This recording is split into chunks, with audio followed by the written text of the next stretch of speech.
Hello and welcome to Counterpressed on The Ringer and Spotify. I'm in the studio with Jessy Humphreys and Becky Taylor-Gill. On today's show, we're back from the Christmas break and we're going to be doing a show and tell episode.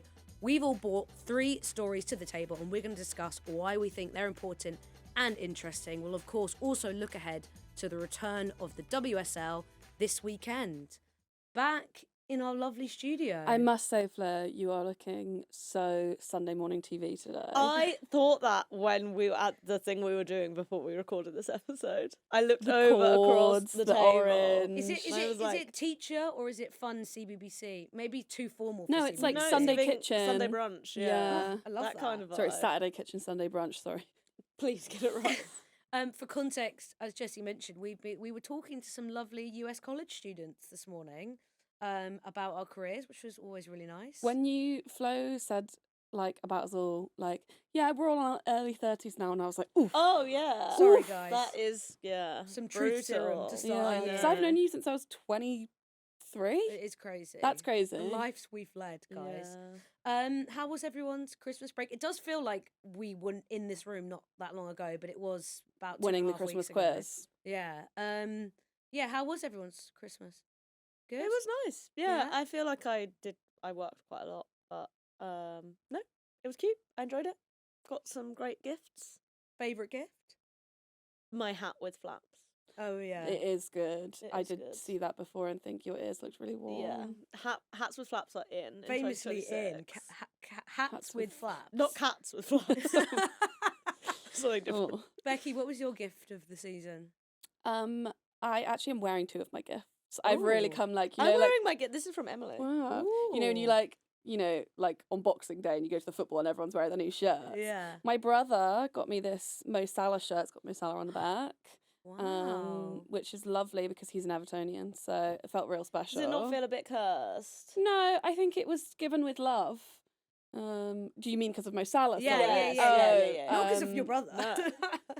No, it does feel a bit like, because he said to my mum, like, should I get her a Ekatike or Salah? And my mum was like, I think you get her a Salah because I think, it might be towards the end, which does devastate me. Yeah. But I've never had a Mo Salah shirt. So. Okay, well that's not. It's nice to Yeah. get one. Then. And I'm wearing my new shoes, which I love. Oh yeah, those do look good. I have Waterproof. my new socks as well. Wow. Wow, we really just dress up Yeah. in our presents, a lot don't of we? new gifts today. What did I even get? Oh, I'm matching bags. Oh yeah, Oh, Jessy and I yeah. still have the same bag. Famously, Jessy once bought a backpack off Amazon, and then I copied and got the same backpack. And then Aisha from Haters, shout out Aisha, part of the Women's Football Press Pack. She had this bag, which Where's is it from? Stubble Stubble and Co. yeah. It's a very classic backpack. She said everyone has it because it's waterproof and it's got lots of compartments, but it's still one of those big sort of Rolly duffel ones, yeah. She had it all during Switzerland in the Euros, and I became obsessed with it. Every single time I saw her in a press room, I'd be like, "Oh, you should tell me more about the bag," because I think I'm going to get the bag. And then eventually I got the bag, but Jessy and I went for the mega size, We got the Wow. biggest which, one. given we're quite small, Yeah, it's like half your is really size. Where funny. it's like we're like tortoises trying to stand on our legs. Yeah, And we're it like, is like being an explorer. So this morning was my first journey on the tube with the Oh, giant how was bag. it? So I got a seat on the central line, Oh, which, wow. Huge. See on the central line. Yeah, well, because I let the on first on the first Monday of January. I let the first tube go. I said, I'm not messing with that. I'll let all those other That's people. so good. You're going to stand on Because the it was a front. bit slow. It was being You know held. what? Actually, I'm saying that the same thing happened to me. It was really busy, and I thought I'm not squishing onto this. And I got the next one; it was dead. Sometimes you just got to trust the process, guys. So then I sat down, but the bag is so big that even between my legs, it Yeah. was sort of blocking people. So I Wow. kept having to sort Doing of a bit of a man move spread. it. No, Well, it I is had to move it annoying, like that. diagonal so that people could get past to get further into the carriage. So that's going to be an interesting one to navigate. As Really the can't months wait. go I can't wait by. to see how you Also, what's navigate funny that. is I need to just like sort out my other rucksacks, but I took it to the darts and I really didn't have that much in it. Like literally, because the laptop is in like a secret compartment. Another great It's not so bonus in the secret now. bag. So the woman opened it and it was literally just my book, my phone charger, and my notebook. And she was like, "This is a big bag." And then she opened it. And she's like looking inside. Like, she's like getting in it. She's like climbing in it. I was like, "Yeah, I probably shouldn't take this." It's quite everywhere." Mary Poppinsy, Mm. but I like it because you can do like.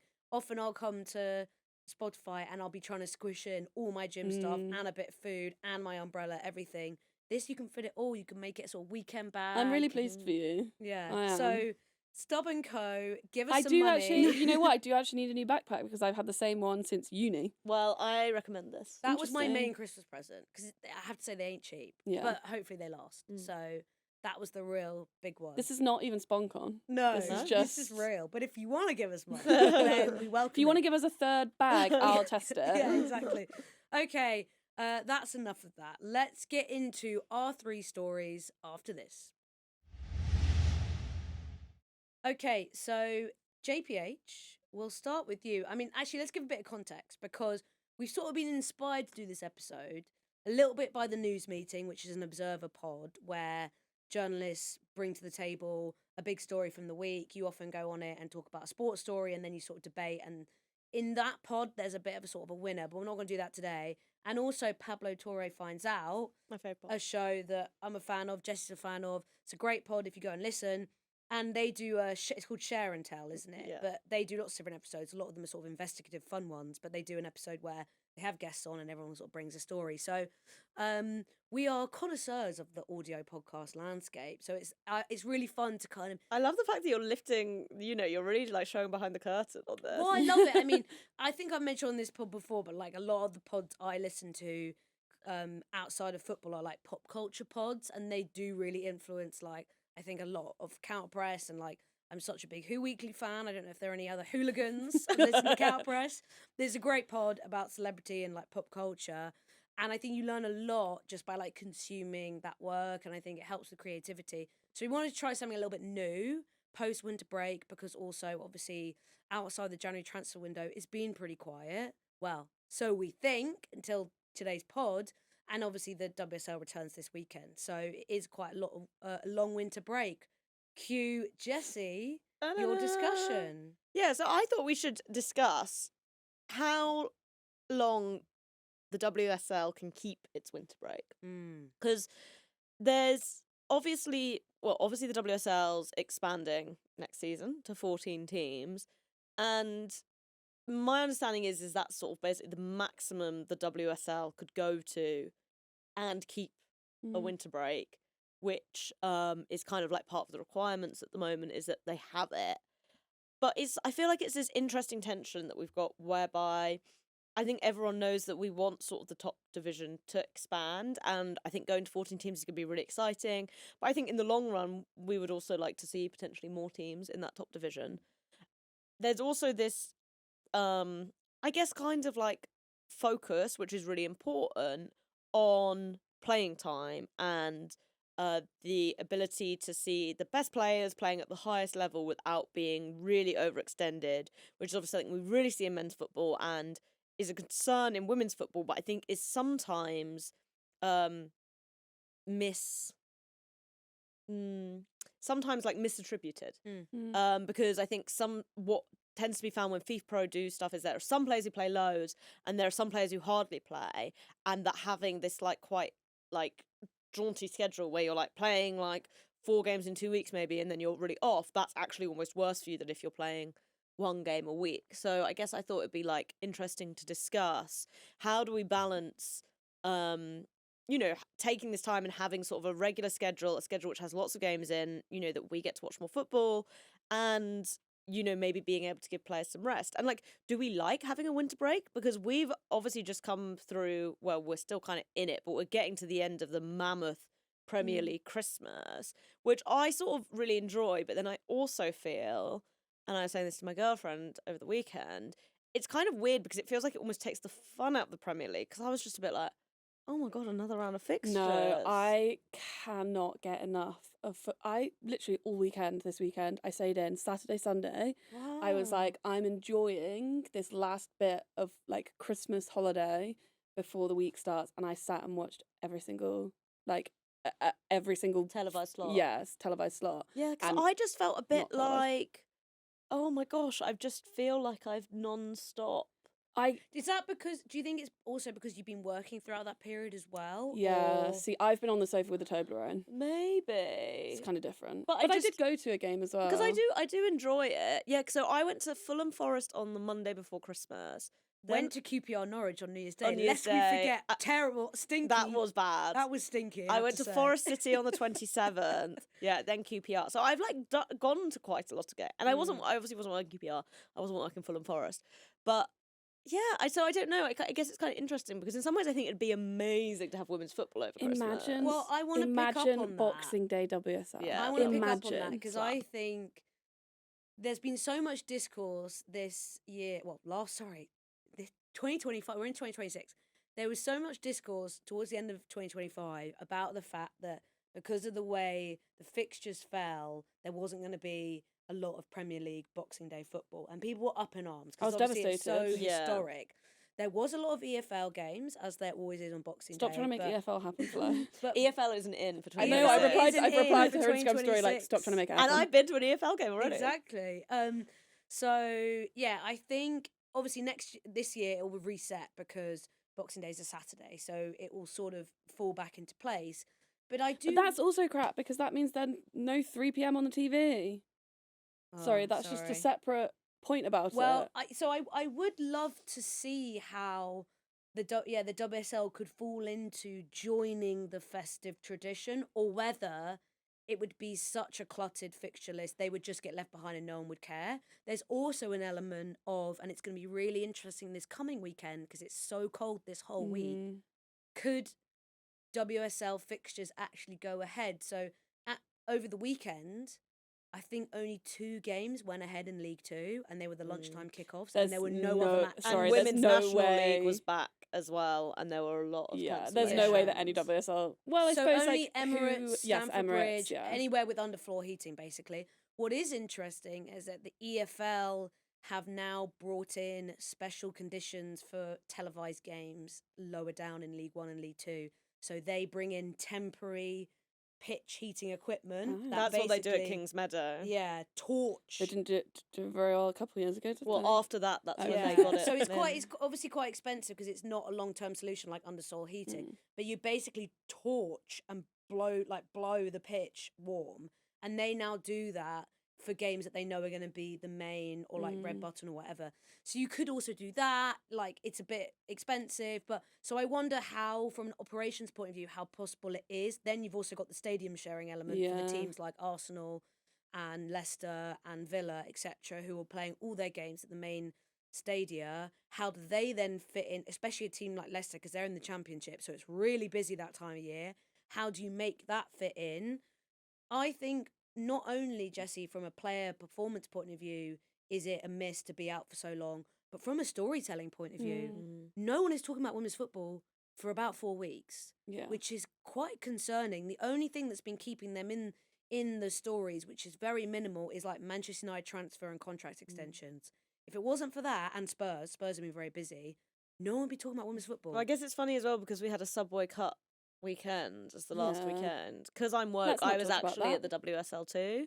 But because you're woke, watching Kate Longhurst, watching Gaffer Kate Longhurst. I wish that I had come with you. Yeah, that's so fair. And kind of watching in amazement of what was happening in Liverpool. But so I guess it's okay. I had my pint of vodka lemonade. I will say you can't drink at the Valley. Oh, that was rubbish. Not that I care about drinking anymore because I'm doing Dry January, guys. Yeah. You're a new person. But yeah, so I think that maybe also has got. But I agree as well. I think, and it's something we kind of see with the international breaks as well. I do feel like the women's calendar can feel so stop and start at points, and then this winter break, which I feel like can ostensibly be a good thing, feels like it becomes a little bit jarring. Maybe we could see a shift. So when the Club World Cup comes in 28, that's obviously this big deadline where everyone knows we've got to sort our calendars out to fit around that. Maybe that's when we'll have to see. So Jessy sort of touched on it, but the reason there is this mandated break is it's in the FA's golden share in the WSL, so it has to happen. So there would have to be a lot of discussion to change that about what a new version would look like. So I wonder if by 28, when the new FIFA calendar is set, what will that look like? And maybe that's when we'll see the shift. Because also, really, the WSL is going to have to expand beyond 14 anyway at some point. So if 14 is how it works with the 2-week break, you're going to have to shift it in order to fulfill probably the likely expansion, the desires of the teams that want to come up, more investment, etc., etc. So maybe 28 is that deadline where we'll see that shift, because I personally think we do need to see a shorter break. I think if they do get rid of the winter break, they are going to need to carve out their own kind of tradition, because Boxing Day is just like, that's wrapped up. Like, Maybe they should take Christmas Day. Like NBA. Christmas Day, WSL. Yeah, who and says NFL. no? What Christmas Day, about NFL. what about they? The discourse on Twitter, if women's footballers were made to play on Christmas Day, would be so. I What would about like to everyone see talks it. about, like, you know how Betwixtmas Yeah. is My this- birthday. is Let's make the 29th is of this December. kind of amazing Yeah, let's make that WSL Day. no man's land. What if they could really slot in that post Boxing Day? No, pre-New sorry, I just had a Year's? new idea. Let's just put the Subway Cup entirely in that week. Love. That's a really good idea. Let's just have the final in that week. No, let's have the whole tournament, whole yeah. thing, like The whole- a mini the whole tournament, thing, like yeah. the FIFA Champions Cup that's coming. Yeah. Or like Yeah. this, like the Oh sevens. my god, I'm so into I think that's a that. really good idea, because also no one has quite figured out what they want to do with the League Cup. And from it a can be format sponsored point by of someone view. else. Sorry, Subway. Although Subway probably do have a Christmas sandwich. I bet they They do. need a Christmas sponsor. Yep, the Christmas sandwich, a turkey sandwich. Okay, fine, Turkey yeah. sandwich, yeah. Which is Turkey- actually my order, famously. Wow, yeah. Turkey Wow. Subway Cup. So the solution is get rid of the winter break, put all the Yeah. and actually that would save people the midweek games anyway. But then they just play this condensed period. So- I mean, the or big they teams just would do- hate they it do, because like- they've just come out of They a big do the run. group stages as normal, and then they Okay. just They do play the quarters, semis, final, like Okay. Monday, Wednesday, Saturday. And That's then an- it's Monday, easy Monday, Or they could even do Thursday, it over the Sunday, whole you know? 2 weeks, right? It's Like, Yeah. kind of like the darts. Wow. It's like the WSL coming with the darts. Oh, And make it like the darts, as so you in dress, fancy everyone dress, dress up. drinking in the stands. yeah. You've got the Which I final- know we are going to get at the Subway Cup this Yes! year. And because it's on a Sunday, I won't be working. Oh. Well, also, that works really well because normally the Subway League Cup final is at a EFL ground. So you just make sure you pick one where they're Yeah. not going to be at home, and that's easily done. Yeah. Wow. I think Becky. I've Becky. You I need think to I'm be a paid for that genius. idea. Yeah. Nikki, get in touch.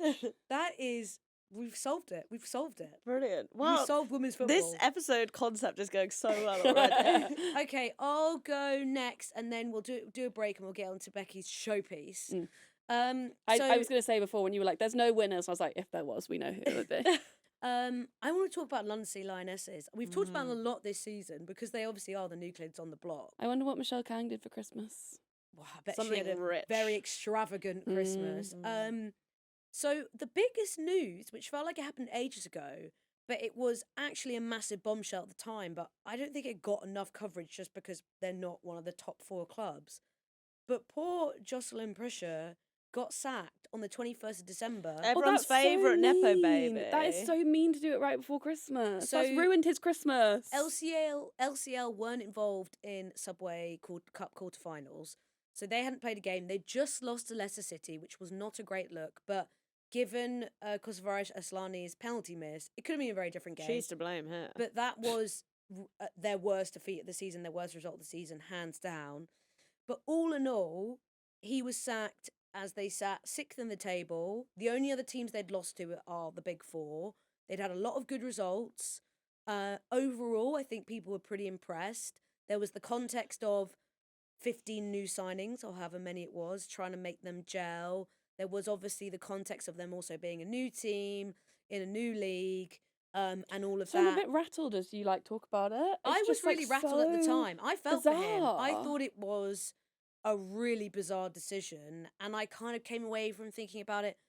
Well, what What more can you expect from the exactly? man? What is the expectation here? Because did you think going into the first half of the season you should basically be in the Champions League spots or just outside? You're not miles away, and you're in a comfortable top 6 role. It's so hard for any team to break that top 4, and we've seen that so often I that it just doesn't. It's like what could you possibly be expecting? Like, what was it that would have kept him in that job? I think what they wanted is what Spurs are doing. That's what they would have wanted. Mm. But I think actually when I look at LCL, who actually beat Spurs quite comfortably in the end, like Spurs are having a very busy January transfer window because their squad is not enough, whereas LCL in that squad have enough to who knows where they're going to finish at the end of the season. Whereas I think performance-wise, Spurs, and we've spoken about this, had kind of ridden their luck a little bit on results, late goals, penalties, etc. LCL had a lot of penalties too, but you could see things starting to come from that team, and you felt like they were going somewhere. And now you've basically just killed all that progress that you had with a manager who'd also been in that club and got them promoted and knew the place to start again with Eder Maestra, who I don't know, Jessy, maybe you know a little bit more about him from Spain. He's just been appointed on the 2nd of Jan. Signed a deal till 2028. He was head coach at Tenerife, was assistant at Real Sociedad.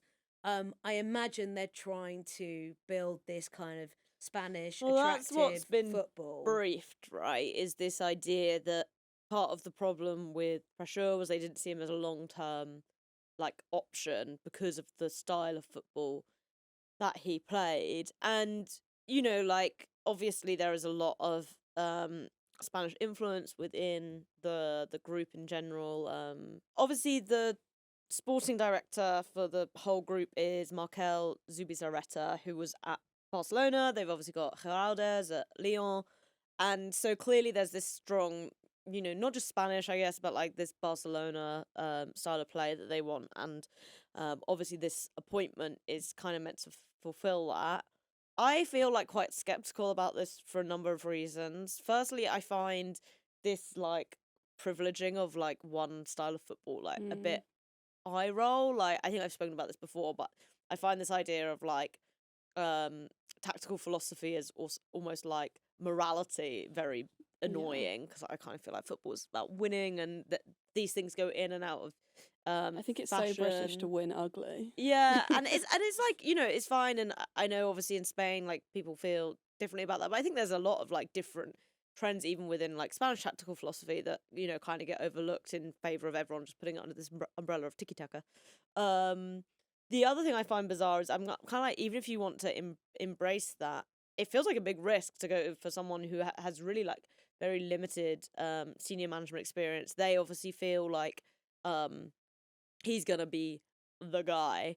As someone whose club has just sacked somebody who was gonna be the guy, I think there are a lot of like, and again, like Maresca at Chelsea was very much his idea of like, he had very limited managerial experience. He'd had a great season with Leicester, obviously, but in the Championship, he was playing this kind of style of football, which is like Pep disciple, which again is very trendy on the men's side, and I guess ties into the same idea.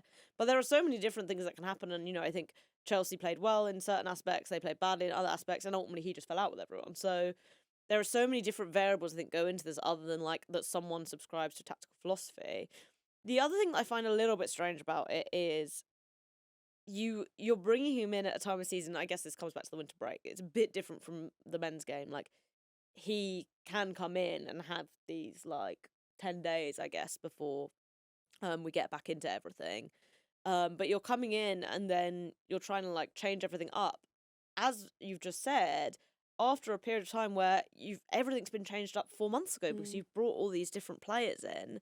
I guess maybe the devil's advocate version of this is you say, well, LCL know they're already in a strong position. They're going to finish probably halfway through the table from player quality and the points they've already accumulated.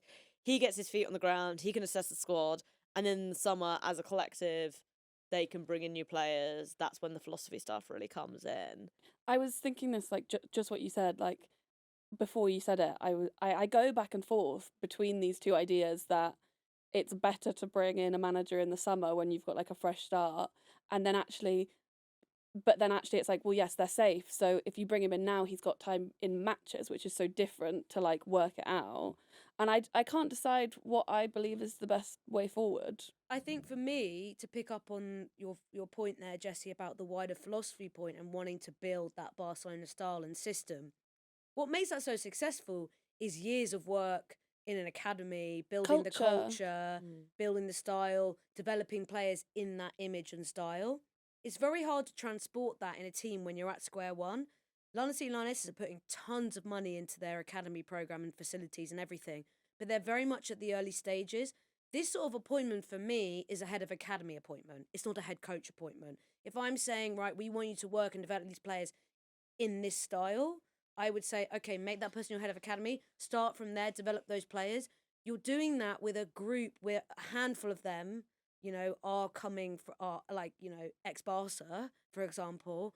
But really, I think it's hard to do that when you're only a few years into a project. And that's why I think the timing of it is weird, because I think it's too much expectation and pressure to think you can just do that overnight. Well, it's also very funny because I think I tweeted this at the time, and that people cite Barcelona and Spain as two of the best teams in women's football over the past 5 years, which is totally true. But as you say, I'm not sure I'd say that's a coaching thing. Okay, Barcelona maybe less so. I think we've seen that they've had a number of successful coaches. Although even Geraldes, I still think it's a little bit like we're still trying to figure out like what Geraldes looks like, and watching the Leon, what he looks like outside of Barcelona. His time in Washington ended up being so limited, and watching this Leon team over this season and next season, I think that's when we'll understand a little bit more about who he is as a manager outside of Barcelona. But no one's sitting around saying Jorge Vilda was a great manager of Spain or Monse Tomé, even though this is a team that everyone recognises was good.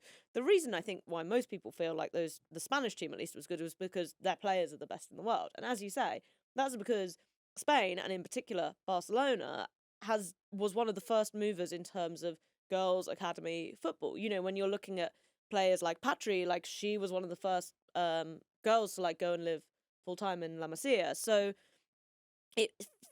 I find it funny because I'm like, well, also even when you go and get these ex-Barcelona players, I think we're seeing like sort of mixed levels, I guess, from the players who've kind of moved on from that academy. Like Martina Fernandez is like a really good example of someone who I think's done really well. But in a mid to lower table Everton team, Chelsea went and got Julia Bartel, who was incredibly highly thought of, and she really struggled to deal with the physicality of the WSL, and she's now back on loan at Atletico Madrid. And I'd be really surprised if she had a serious future at Chelsea. I mean, maybe I'll be proved wrong, but I don't know if that's ever going to be a fit, because ultimately as well, this isn't Spain, and the way that WSL teams play is not going to be the same, maybe more technically focused way that teams in Spain play. And it's a very common thing when Spanish or players who played in the Spanish league come to the WSL, they say, we were really surprised by the physicality, and vice versa. When English players have gone to Liga FO, they've said, like, we were surprised by the level of technical ability that all the teams had.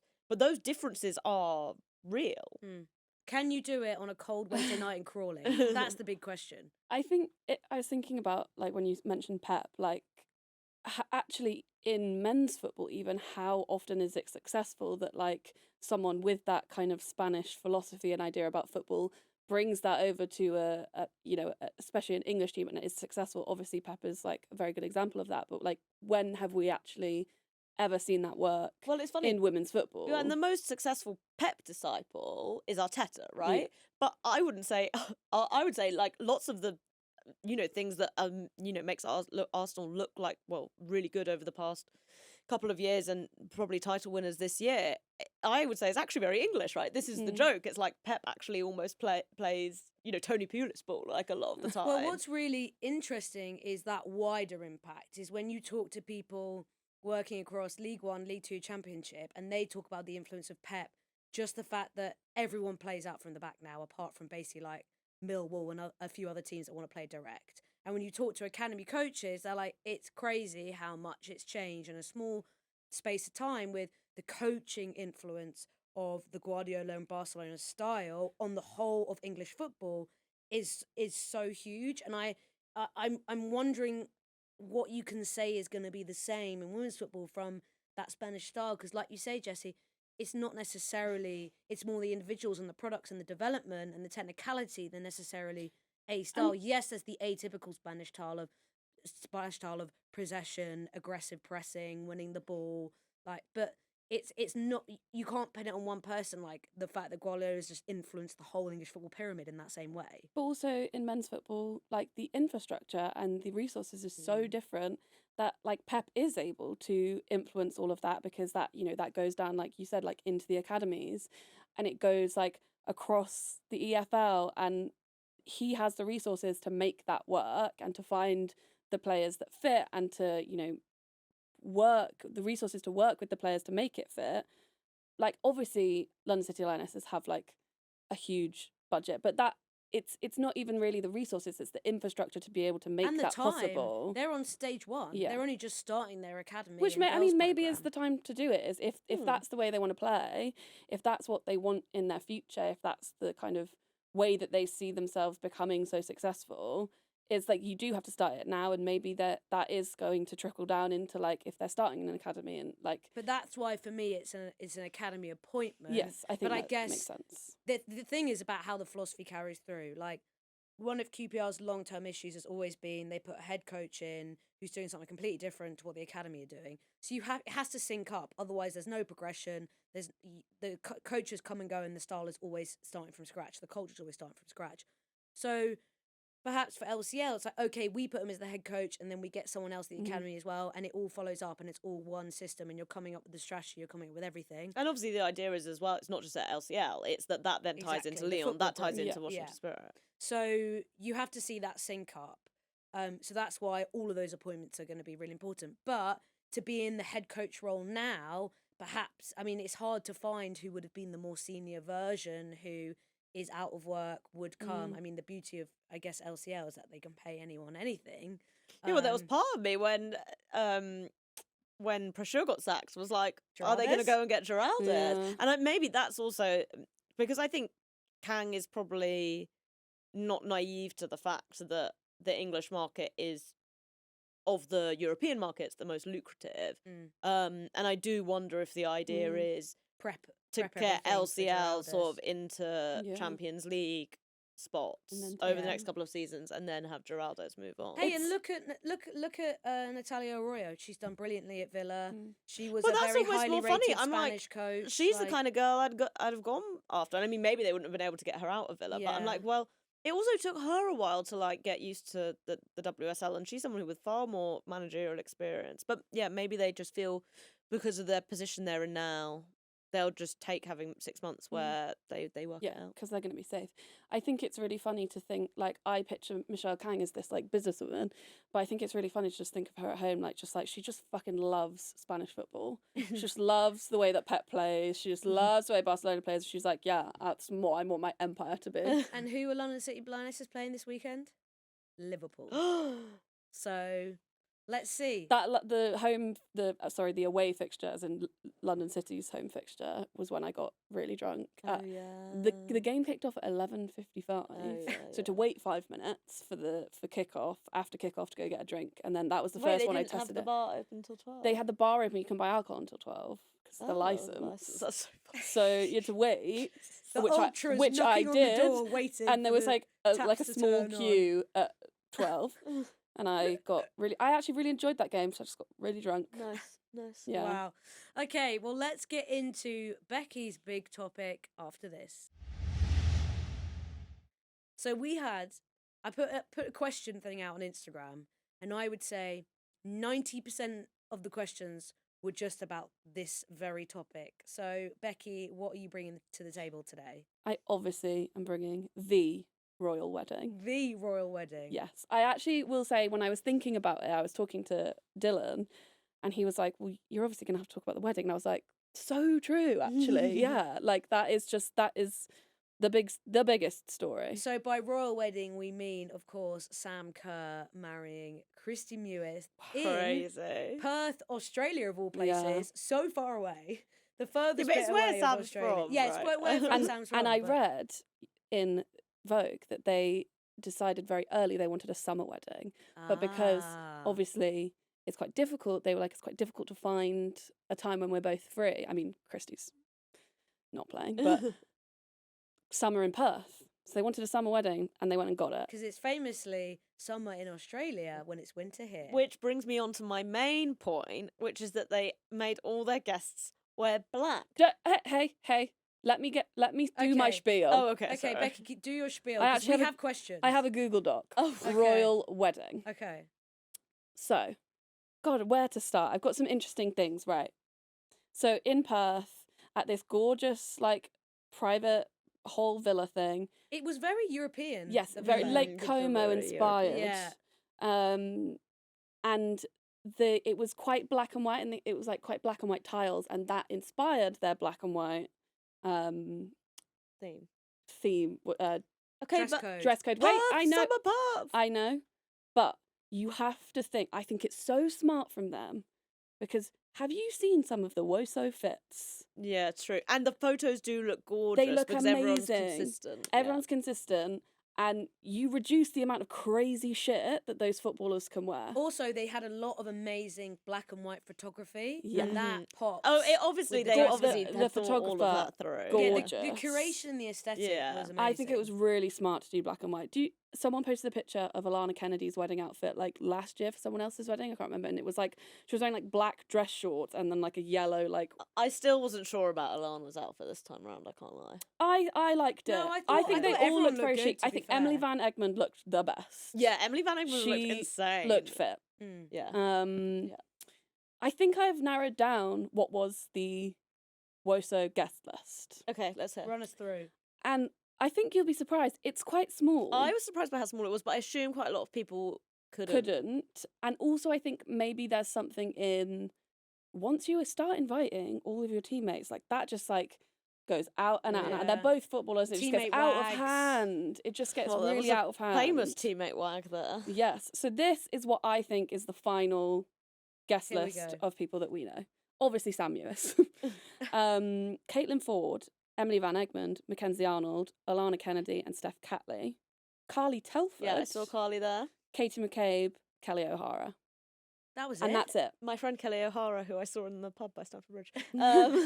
That's it. Yeah, it. it Which was is very, very I did think small. it That was is very, quite very small. But I think you're right. The time of year and also getting back from Australia in time Yes. to make it back from training. And they I was also impressed. Caitlin Ford and Katie McCabe were there. Sam day Kerr's one. back in training yesterday. Yeah. And I think Well, I guess at least also- they could go for Christmas Yes, with yeah. Caitlin that's what I was Ford's going to say. It's like family. a lot of those Australians are going back for, the whole winter break. So Yeah. rather than like if you're an English player, you have to have Christmas at home and then like go to Australia and come back on like. Yeah, Mackenzie Arnold out of season for her, so that's a bit easier. So I thought that was quite interesting that it was quite small. I thought I would really have Seeing liked to Katie see McCabe there, Yes. so funny. funny So wag. funny. The only plus one, because also I didn't see like Emily Van Egmond's wife didn't seem to She's be just there. had a baby. Yes, I did see that. She's just had a baby. So Good content. I'm so Um, locked in. Can I ask, were those? So I did see a picture which I was think sort of that the seemed like her Matildas. bridal Were party. they the bridal Yeah, party? So that's that what picture it did make it was. seem like it was the bridal party, like Sam in front with the suit, Yeah. and then behind. Yeah. But I'm not sure they had a traditional wedding party in the same sense from the pictures. It didn't seem like there Okay. was, people stood up there with them. It was kind of just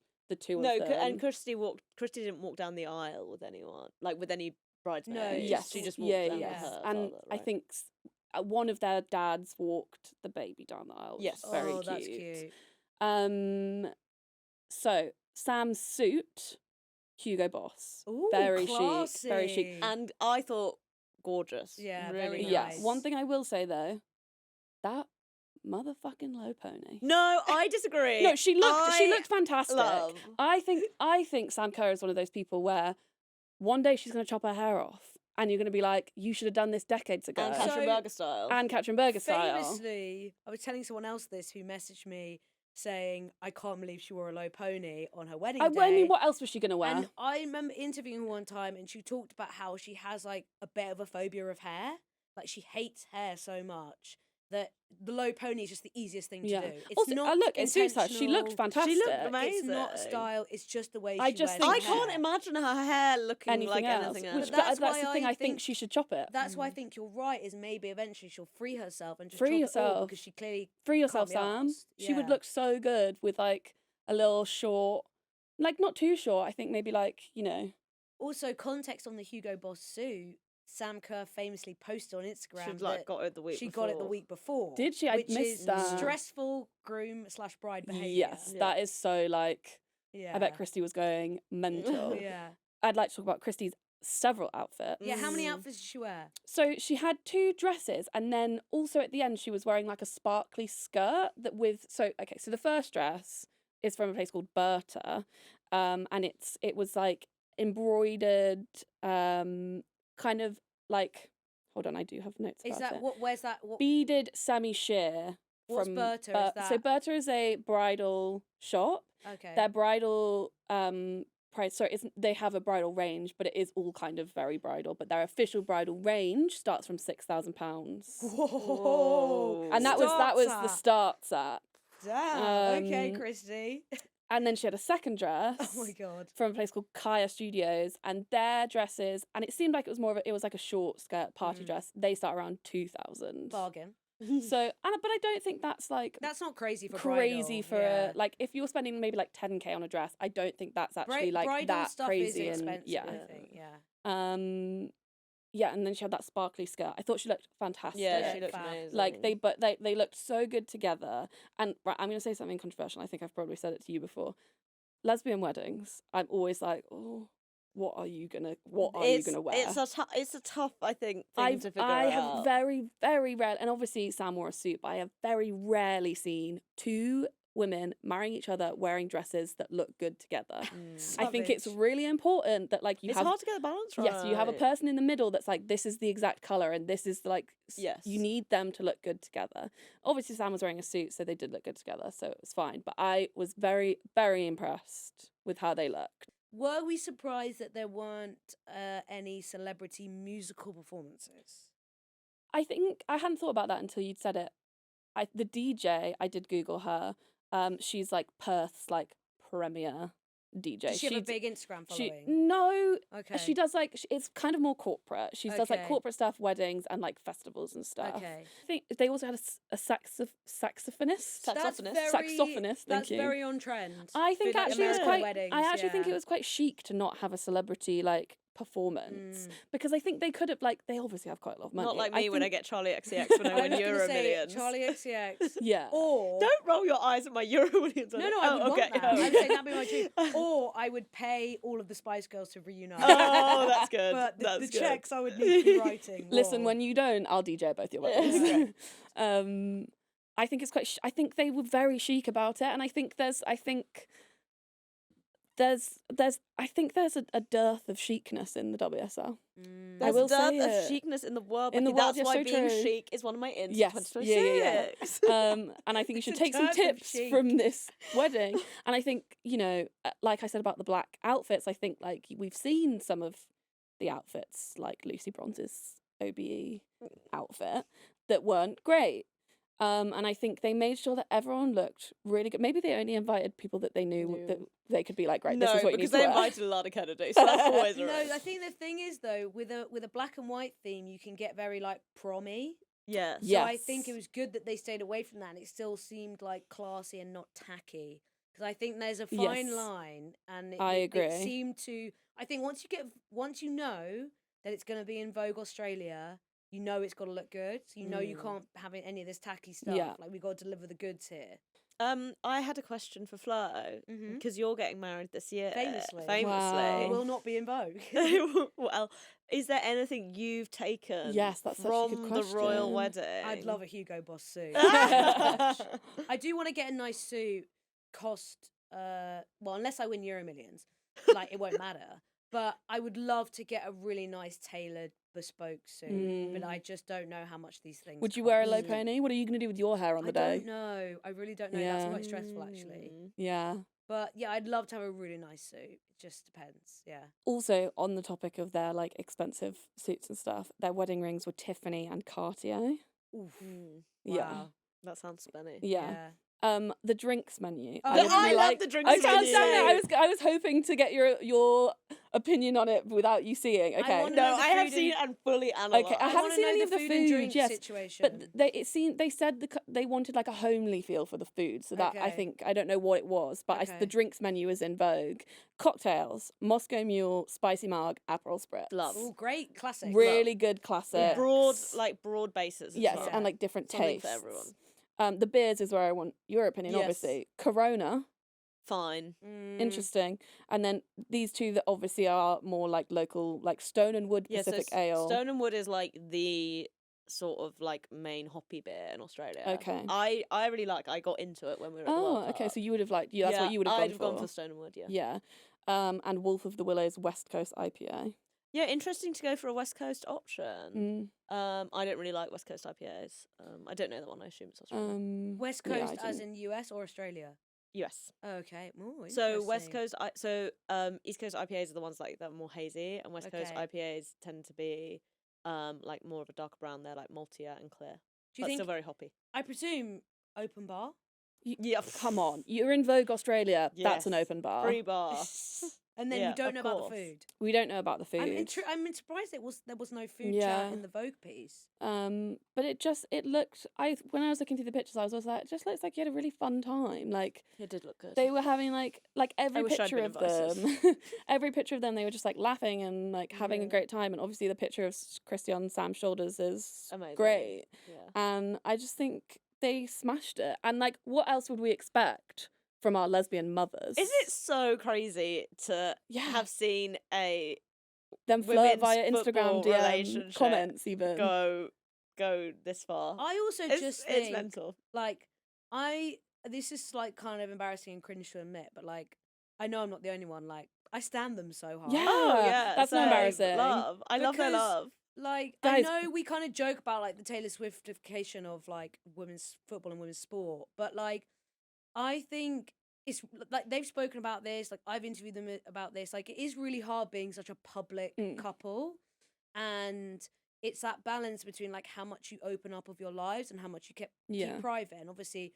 with Sam's court case not that long ago, that must have been really difficult to kind of. They didn't have the choice of whether to keep to stuff have that private. balance. But I think they've got that balance really right of like, you know, doing the stuff that like really kind of connects with people, brings you into that family life, still being quite lighthearted and fun. Like Christy still doing the pod with Sam and like opening up that side of her life, despite being like really in the public persona because of the height of Sam's celebrity in here and Australia. Like that's really. I think that's really amazing. They still feel very down to earth. Yeah, even though the size of like who they are as personalities, it's still amazing to be able to have that touch point of like, I am so. Anytime they post something, I am so locked in. It's really funny when I was going through like their posts. I was going through because I was trying to look for some of the flirty comments. It's so funny. I was going through on the Studs account. Every single picture of them together they'd posted, I had already liked it. I need to tell you something really funny that obviously you know this, but I think it's really funny to share. Is that when I made their lesbian Stacey t-shirt for Studs, I was straight. Crazy. That's the big reveal. That's the big reveal. Isn't that so funny? Dylan Yeah. was like, were you straight when you were doing this? And I was like, yep. And it's not even that I was just like in the closet being like, oh my God, lesbians. I just didn't know. I just thought I was a huge ally. I just thought I loved them. I stand them specifically. All your friends were already gay. Yeah, I was only friends with lesbians. But I think there is something, like obviously they're such queer icons, but I think like there's something that even straight people can get behind, right? Because they're just like, who doesn't love love? Yeah. Like they're funny. They're so funny. And they're they such seem a cute such family. they seem so in love and so happy. Yeah, I think there's so much. It's so endearing just to have that, and like even Sam, the straight sister, like she's funny too. Like everyone's involved. Straight people in it. can be good. Straight people can be funny. fine, yeah. Like it's all. I love it. Also, all, sorry, man. when I was doing this deep dive, I found Caitlin Ford's sister, Yeah. also a lesbian. Yeah, also lesbian. Like way gayer looking. How do you not know this? Yeah, I Jamie, didn't know. Yeah, I didn't know because I Well, was there's like so going. much lore. Not I was fully trying to locked go in. through all the Instagrams, like Wow, famous You know, that- journalist that Jessy sound- Humphreys locked in the that sound that's like the Nicki Minaj thing. It's like that was me going through all of these things. Well, what an amazing show and tell. I feel like we've been through it all. We solved the WSL winter break. We sort of solved I don't know. Guardiolification We of will English football. watch on with interest. And we talked about the royal wedding. Amazing. I love my job. Sorry, me one going second, through. We haven't talked about Marta's hat at her wedding. my God. We don't have time to talk about Marta's wedding. That's a whole Next other show and tell. episode. Next show and tell. But it was funny that she had a wedding at the same time and was really trying to compete. Size You of can't. hat, I'm sorry, you can't. wedding compete. video, Yeah, you can't really compete. trying to do the most. But unfortunately, Marta, like you're not even close. She's the goat. Marta, but, like, you may that be the hat. best footballer of all Yeah. time, but Yeah. Sam beat you on the wedding. And also, Marta's had like a couple of engagements. No, she's had one. She's had one Was engagement. it not more than one? I think no, it's just the one. one. Okay. Lawyers. Anyway. Okay, so of course WSL is back this weekend. We've got Arsenal United, Chelsea West Ham, Tottenham Leicester City, Aston Villa Brighton, Man City Everton, and Liverpool London City Lionesses. I'm going to be at Arsenal United. I'm going to be at Arsenal United and Chelsea West Ham. Wow. Double header. I actually allegedly playing football myself on Saturday. So yeah, I mean, it's surely Spotify that's not lawyers. We need to fact check that. Surely that's not going to happen. Maybe I should buy some WSL tickets on the Saturday. I've got a fun double header. Arsenal United on the Saturday. West Ham QPR in the FA Cup on the Sunday. Oh, that's fun. Yeah. You're going to London Stadium. Sunday. Yeah, I don't really like that stadium, I have to say. I've guys. never been. Oh, it's a nightmare. Horrible view of the pitch. Nightmare to get back from because it's just like which stadium? So busy. London Stadium. Oh yeah. So I'm not a massive fan. I have only ever been there to watch West Ham women. Oh, one time. Yeah. 2019. You hardcore. managed. Yeah, I've never been any other time. That's incredible that you got to see West Ham women at London Stadium. Yeah. She's a true. That's And a I was- collector's item. Yeah, I am a woman, a respecter, and it was when Jilly was captain. Love. And I have a really Oh. funny video of like, you remember those Instagram like filters on stories, and it would like zoom in with hearts in the mix zone. Got one of those of Jilly. Nice. I was a big Jilly fan before. Have you got it? Yeah, we should post Yeah, that. I'll find it. I'll find it. Well, a busy football weekend all round. We'll of course be back on Monday talking about everything that happens in the WSL this weekend. So we hope you enjoyed our little show and tell episode. We'll be back on Monday. See you then.